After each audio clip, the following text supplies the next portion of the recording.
106 degrees in Phoenix, 110 in Palm Springs. 46 inches of rain in Hawaii in 3 days flat. And 40 million Americans sitting right in the path of Thursday's storm. I'm not talking about a little rough weather here, folks. I'm talking heat stroke country out west. Flood water swallowing roads in the Midwest, and a full-blown tornado outbreak brewing for Thursday afternoon. All three at the same time, across the same country. And here's the part that really should stop you cold. Your body is not ready for any of this yet. Nobody's is. Not in late March. So let's walk through the whole thing together. The heat, the flooding, Thursday's severe weather, and then what's coming in April that honestly worries me even more. Stay with me, because the second half of this is where it really gets serious.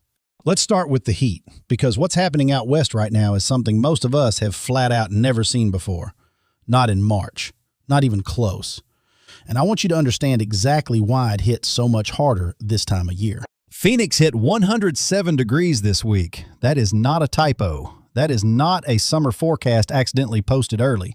That is a late March temperature that just wiped out every single record this city has ever had for this time of year. Gone. Palm Springs, 110 degrees. Riverside, 104.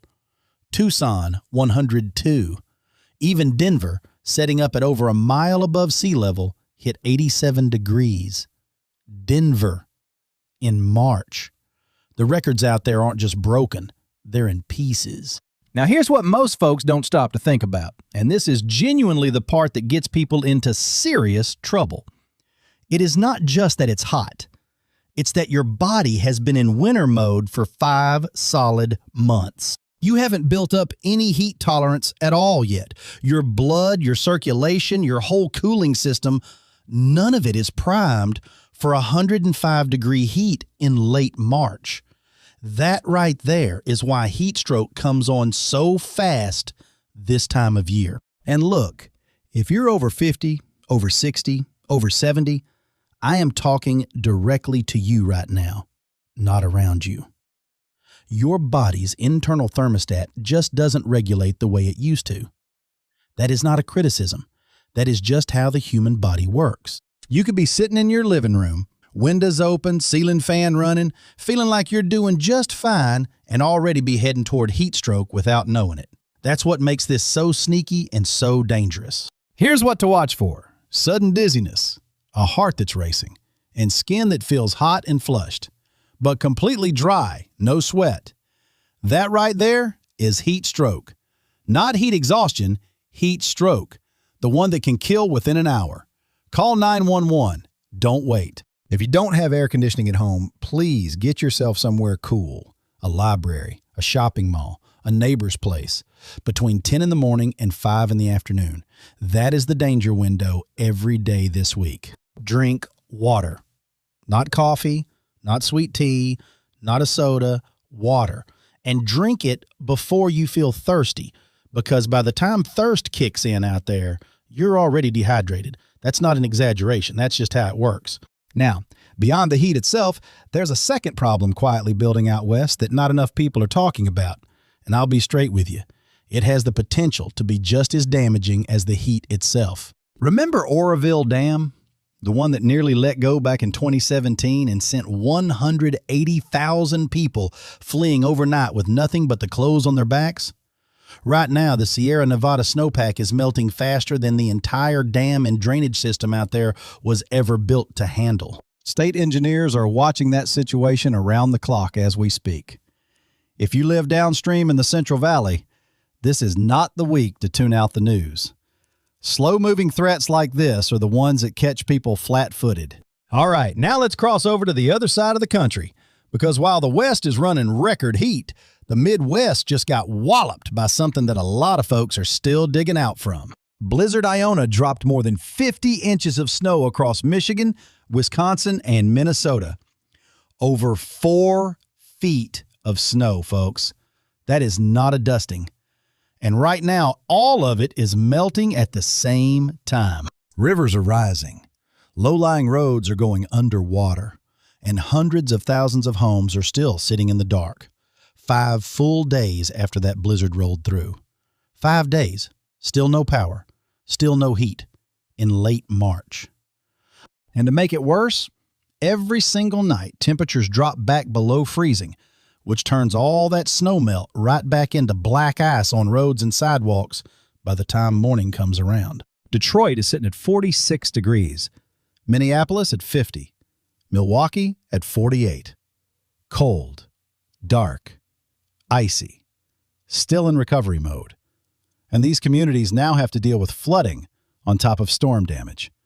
It just piles on and piles on. Now, I have to be crystal clear about something for anyone in the flood zones right now.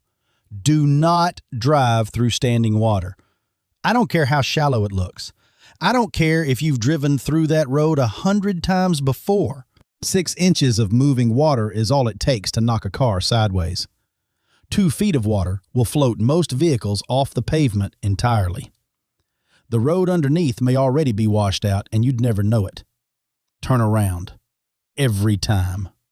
No exceptions. Now, here's where I really need your full attention, because what's coming Thursday is a whole different level of serious. And if you live anywhere near Chicago, Indianapolis, Columbus, Cleveland, or Pittsburgh, this part is for you specifically. Thursday, March 26th.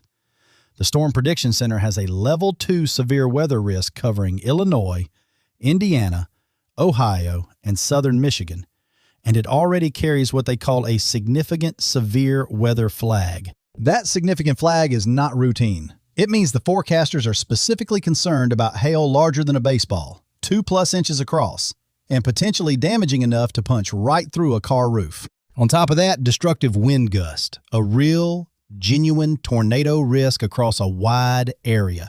40 million people in that threat corridor. Thursday afternoon is not the day to shrug this off. Even cities just outside the main zone, Detroit, Kansas City, St. Louis, Pittsburgh, are all sitting in the marginal risk area. That means this thing has a wide reach. Don't assume you're in the clear. Here's the timing so you can actually plan your Thursday around it. Storms start firing up between 2 and 3 in the afternoon. That's right in the middle of school pickup, the drive home, all the busiest hours. That is not good timing at all.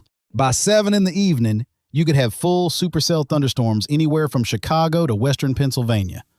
Now, supercells aren't your regular summer pop-up storms. These are organized, rotating systems that produce the worst of the worst. By 9 or 10 at night, the entire line stretches from Kansas City all the way to southern New York State.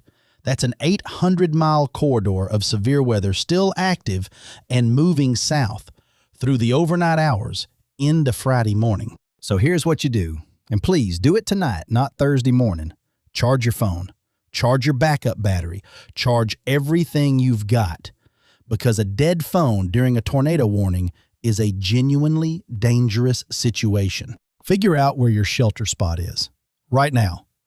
A basement is the best place you can be, no question about it. No basement, interior room, lowest floor, every window in that room as far behind you as possible. And when the hail starts coming down hard on Thursday, that is your signal to move to that spot. Not in 5 minutes, not after you look out the window one more time, right then. That hail is telling you something. Listen to it. Now, I want to be honest with you about something. Thursday is serious, but Thursday might not actually be the worst of it, because what's setting up for the first week of April is the part that has forecasters genuinely concerned right now. Here's the pattern. After Thursday's cold front sweeps through, temperatures across the Midwest and Northeast are going to drop hard on Friday and Saturday, back below freezing overnight, a hard freeze in some spots. Burlington, Vermont drops to 24 degrees with snow showers. Portland, Maine down to 40. Boston at 44. New England folks, I know you're tired of it, but there is one more punch coming this weekend. Hang in there. But then, right after that cold snap, the heat comes surging back. And I mean surging. Sunday into Monday, warm air roars north again across the Great Plains and right up the East Coast. More record-high temperatures expected by the end of March. And when that brand new surge of warm air slams headfirst into the next cold front dropping out of Canada, well, that collision is precisely what produces the most dangerous weather of spring. We are looking at a major severe weather outbreak in early April. Not a maybe, not a slight possibility. The atmospheric pattern is already locking into place. Multiple tornado events, large-scale hail, destructive winds, widespread. The Climate Prediction Center has confirmed winter is effectively over for most of the United States. What comes next is severe weather season running full throttle. And it kicked off this week. Before we get into the full temperature picture, I need to spend a minute on Hawaii because what's happening out there right now is honestly unlike anything they've seen in a very long time. A Kona low, a slow-moving subtropical storm system, has been parked directly over the islands for days. It has dropped between 15 and 46 inches of rain across Oahu and Maui. 46 inches in just a few days. Let that sink in. The Wahiawa Dam on Oahu has already overflowed its banks. Thousands of people have been evacuated from their homes. Hilo on the Big Island is sitting under an active flood warning right now. And this storm is not moving. It's just parked there, still pouring. If you have family or friends over in Hawaii, please reach out to them today. Not tomorrow, today. And if you're there yourself, stay completely away from streams, valleys, and any low-lying road. Full stop. All right, here's your temperature rundown for the country on March 24th and 25th. I'm going to give you just the numbers that actually tell the story, the ones that show you how wild this split really is. The West, where it feels more like July than March. Phoenix at 106, Las Vegas at 98, Tucson at 102, Los Angeles at 88, that's 25 degrees above the normal March average. Denver at 87, Albuquerque at 90, all of them record-shattering. Now flip all the way to the Northeast. New York City is at 52, Philadelphia at 54, Boston down to 44, Buffalo at 40 with snow possible. Burlington, Vermont, 36 degrees and already snowing. Let's just sit with that for a second.